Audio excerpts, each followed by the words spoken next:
Welcome, Mr. Greg Kitchen. Please.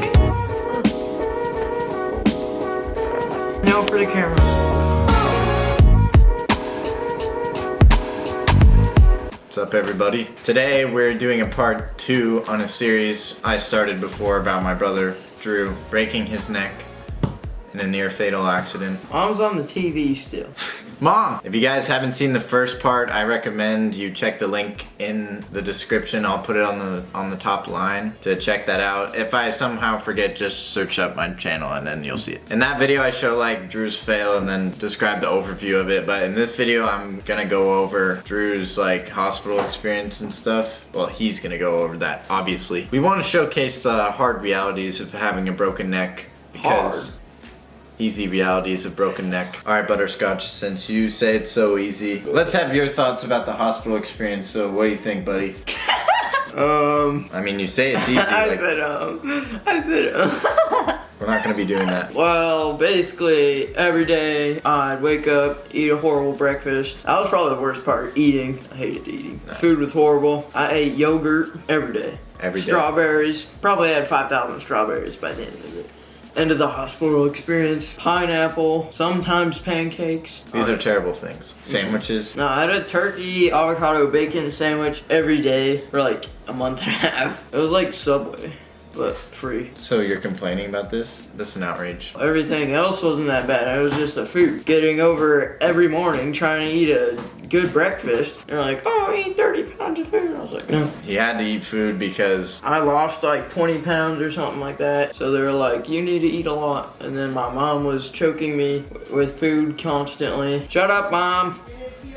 Mom, stop talking! Don't talk to us. Not needed. Not needed. I don't know. I just do a bunch of other stuff. Then I do PT. That's my like walking and stuff like that. That's when I played ping pong. I'm a god at Connect 4 now. That's all I'm gonna say. That's all I was gonna say. Rehab was just like watching YouTube in my spare time and then working out for 3 hours total. That's all I did every day. Every day I'd wake up when the nurses and doctors would come in at like 6:30. They'd make me wiggle my toes for some reason, move my legs and arms, and then they'd give me shots every day, kind of donkey aids, but they're like the smallest needles you'll ever see. I had to take gigantic pills.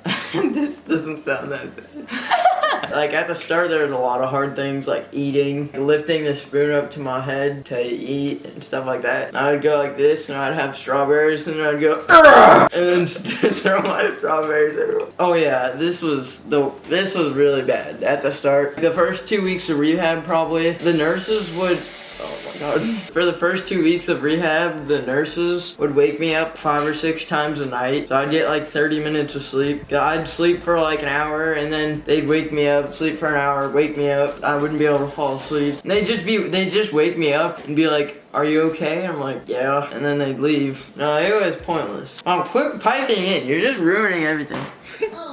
Just shut up.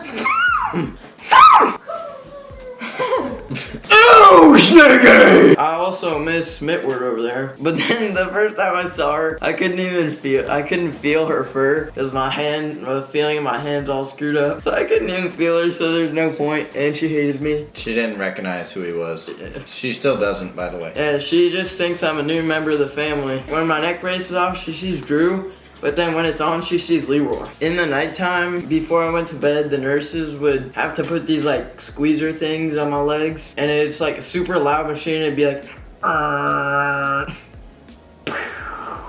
It'd do that all night. It'd just be squeezing my legs to keep my blood flowing or something. And I never needed them, but they always just put them on me just to make me hot and to annoy me. Just kidding. And then also I'd wear these giant boots that weighed like 2 pounds each to keep my feet from like, when they were like laying, they'd lay like this, but I needed them to lay like this or else they'd always lay like this forever. Not as much in, I would like, in the hospital,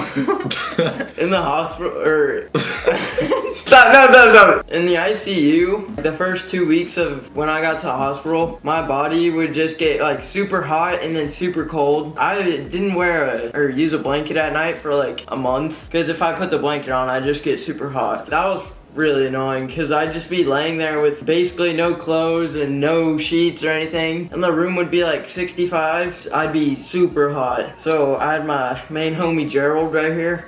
This is my fan, my #1 fan. His name's Gerald. He's hella powerful. It'll display him. I'm talking level 3. He's floating. Can't tell, That's but he's floating. inspirational.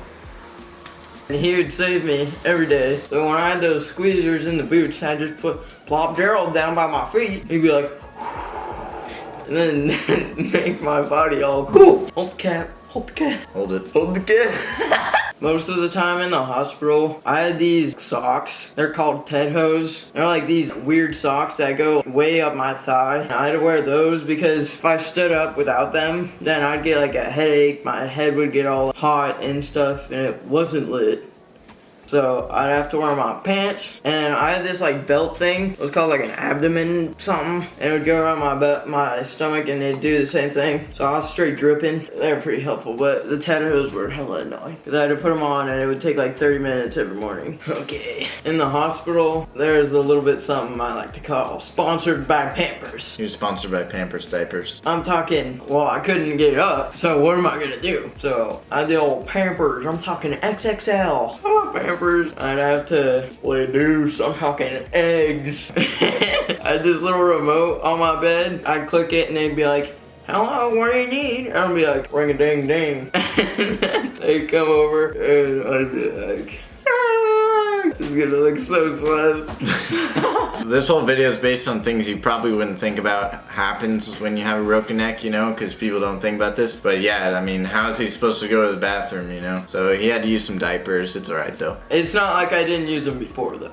Yeah, he's used them before. Essentially, him breaking his neck made him turn into like a little kid. Yeah, but a straight up beefy little kid. Like my parents would describe it as just taking care of him while he's a baby just over again. That's like literally what happens when you break your neck, so it's pretty serious. I mean, if you can't move at least. The baby thing is kind of similar when I'm trying to eat. Like this, I'm like, yeah, so mom had to do choo-choo.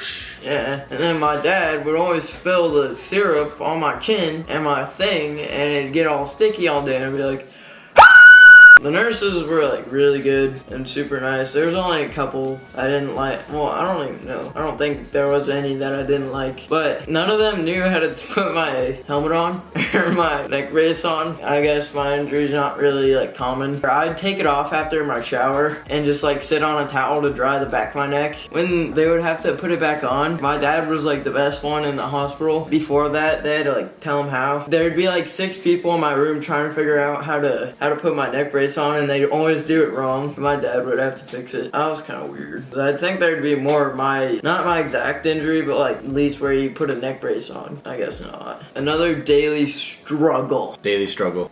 was when I had to get out of bed. I had to do everything by myself, or else I'd just be getting too many handouts, and we can't do that. Can't be just getting constant handouts. I'd be like a turtle on its shell. I'd be like this, I'd be like, and then I'd be like roll, and then like go like, and then roll over to the edge of the bed. I'd like stand up, and my knees would be like, and they'd be shaking so much. Well, I probably couldn't even stand by then. My mom would be paranoid that I'd fall. I'm like, I got this one, Mama Bear. She was terrified. Yep. Okay, Drew's gonna get into his walking experience, like when he first started since his injury, and that was in the hospital, obviously. He was doing a lot of therapy, OT and PT with like his arms, his legs, just grinding that out. And eventually he was able to like stand up and start walking. My first experience walking was pretty weird. I would stand, she would help me, she would help me stand.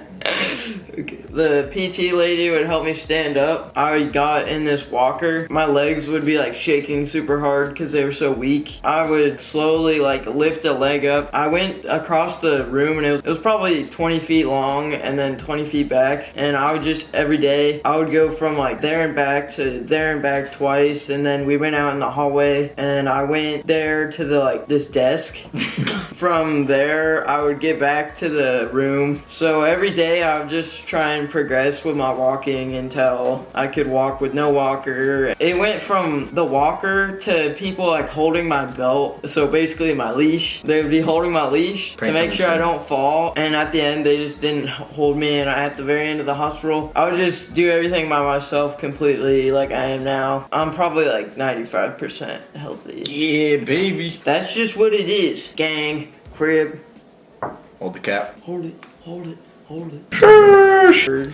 Well, that just about concludes this video with Leroy. I had a good time learning about him, you know. I didn't even know half those things, really, so. You knew every one of them. I didn't know him. I'm pretty sure we're not gonna do part 3, because this is, keep in mind, this is very painful to edit, no capitals, but. And it's hard for me to think of stuff that I did. Drew seems to not really care about the experience, like, as much as you'd think, so. I feel like if I got injured, I would have a lot more to say, but. Well, you're just a little bit more of a drama queen. Drama queen.